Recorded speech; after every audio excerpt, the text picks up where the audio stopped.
Hi everyone. ఆకు నుండి మొక్క వచ్చే ఆకు గురించి మీకు తెలుసా? ఆ మొక్క గురించి మీకు తెలుసా? చూడండి, ఇక్కడ ఆకు నుండే మొక్క వచ్చేసింది. కొన్నిసార్లు ఒక్క ఆకు నుండే దాదాపు 10 మొక్కలైతే వస్తాయి. ఇక్కడ హాఫ్ ఆకు మాత్రమే ఉంది, అందులో నుండి ఒక మొక్క అయితే ఇలాగా వచ్చింది. చూడండి, దానికి వేర్లు కూడా చాలా ఎక్కువ గుబురుగా వస్తాయి.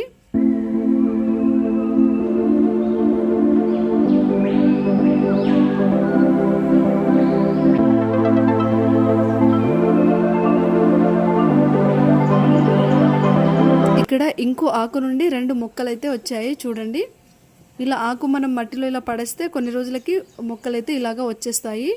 వీటికి మనం పెద్దగా కేర్ తీసుకోవాల్సింది కూడా ఏం ఉండదు. కాకపోతే ఈ ఆకులను తిన్నా లేదా ఈ ఆకులను కషాయంలా చేసుకొని తాగినా హెల్త్ బెనిఫిట్స్ అయితే చాలా ఉంటాయి.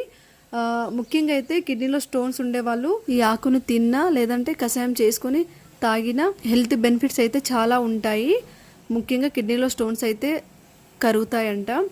అలాగే ఈ ఒక్క ఆకు ఉంది కదా, ఈ ఆకు నుండి అయితే దాదాపు 10 మొక్కలైతే వస్తాయంట. చూడండి, ఇవి కొంచెం లొంతలుగా ఉన్నాయి కదా, ఘాట్లుగా, అక్కడ నుండి అయితే మొక్కలైతే వస్తాయి, కొత్త మొక్కలు. చూడండి, ఇలాగా ఉంటుంది. ఈ ఆకు వచ్చేసి మొత్తం దళసరిగా ఉంటుంది, కొంచెం లావుగా ఉంటుంది. ఈ మొక్క పేరు తెలిస్తే కామెంట్ చేయండి. అలాగే ఈ వీడియోని లైక్ చేసి సబ్స్క్రైబ్ చేసుకోండి, షేర్ చేయండి.